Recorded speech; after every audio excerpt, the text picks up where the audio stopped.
O som não foi alto, não como um tiro de canhão ou um trovão, mas a maneira como ecoou naquele camarim lotado no Sands Hotel fez parecer que uma bomba havia explodido. Era o som seco e estalado de carne contra carne, um som que parou o tempo. O ano era 1964, o auge da loucura do Rat Pack em Las Vegas, e a cena que se desenrolava nos bastidores era algo que ninguém, nem em seus sonhos mais selvagens, esperava testemunhar. Frank Sinatra, o presidente do conselho, o homem cujos olhos azuis podiam encantar uma nação ou ordenar um assassinato, estava de pé, com a respiração ofegante, a mão direita ainda formigando pelo impacto. Diante dele, com o rosto ligeiramente virado para o lado e uma marca vermelha começando a florescer em sua bochecha perfeitamente bronzeada, estava Dean Martin. O ar na sala foi sugado. Músicos seguravam seus instrumentos como se fossem armas inúteis.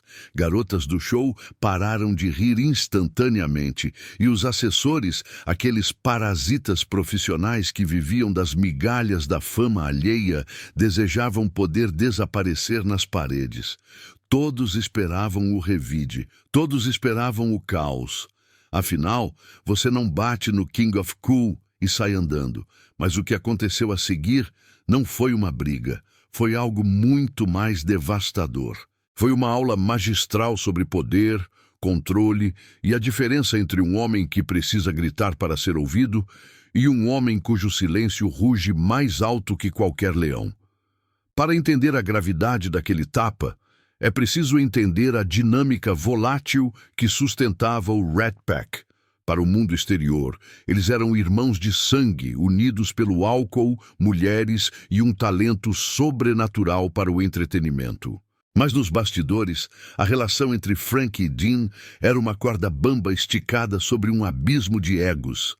Frank Sinatra era um vulcão humano. Ele vivia de paixão, de intensidade. Ele precisava ser o sol em torno do qual todos os outros planetas orbitavam. Ele exigia lealdade absoluta, presença constante e, acima de tudo, validação. Se Frank estava bebendo até às 5 da manhã, você também estava. Se Frank odiava alguém, você também odiava. Era o mundo de Frank, e os outros apenas pagavam aluguel nele. Dean Martin, por outro lado, era um enigma. Ele era o oposto polar de Frank. Enquanto Sinatra era fogo e fúria, Dean era gelo e indiferença. Ele amava Frank, à sua maneira distante, mas não precisava de Frank.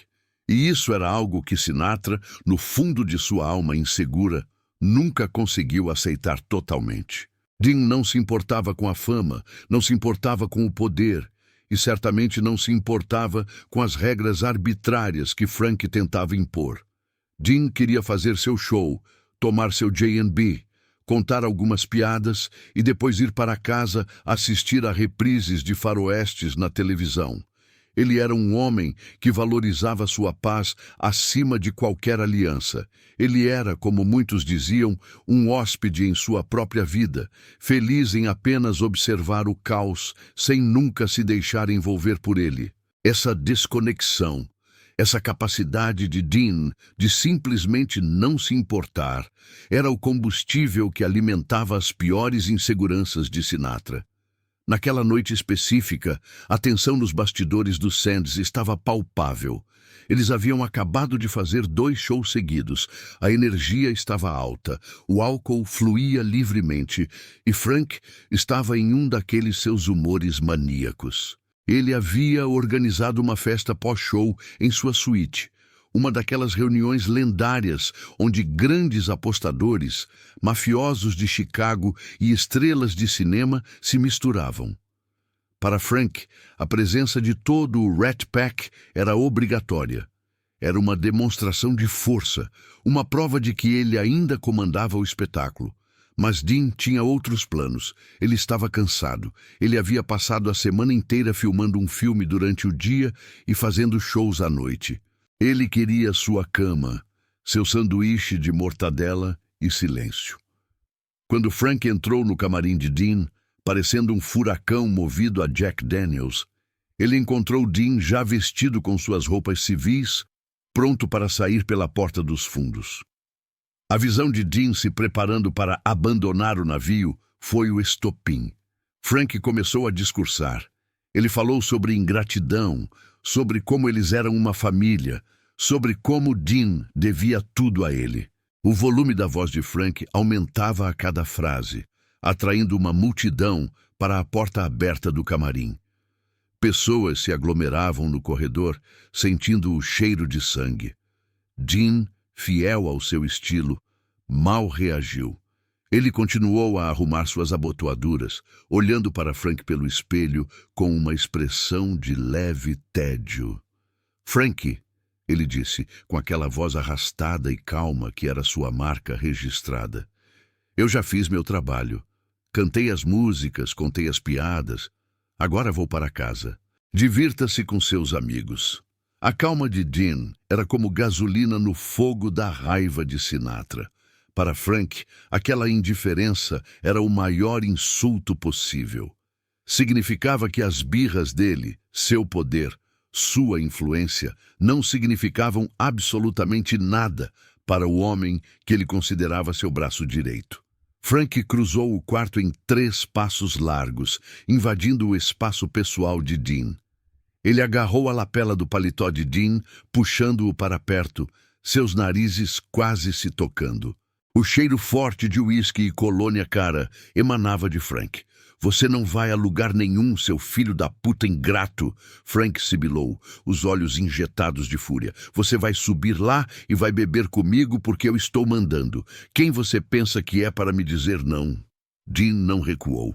Ele não tirou a mão de Frank de seu paletó. Ele apenas olhou nos olhos do amigo com uma serenidade que beirava o sobrenatural. "Eu sou o cara que está indo para casa, Frank. E você é o cara que está prestes a ficar muito envergonhado se não soltar meu paletó." Foi essa frase, essa última gota de desdém frio, que quebrou Frank Sinatra.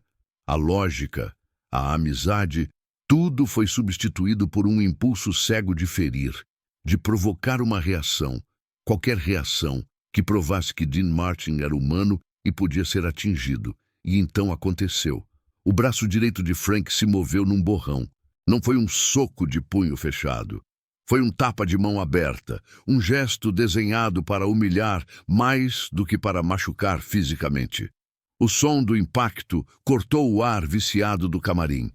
A cabeça de Dean virou ligeiramente para a esquerda com a força do golpe. E então, silêncio. Um silêncio total e absoluto. O tempo parecia ter parado. Cada pessoa na sala prendeu a respiração esperando a explosão. Sammy Davis Jr., que estava perto da porta, cobriu a boca com a mão. Seguranças deram um passo à frente, prontos para intervir em uma briga de titãs. Todos sabiam que Dean, apesar de sua personalidade relaxada, era um ex-boxeador. Ele sabia bater e sabia bater forte. Se ele decidisse revidar, Frank Sinatra estaria no chão em segundos. A expectativa da violência era quase insuportável.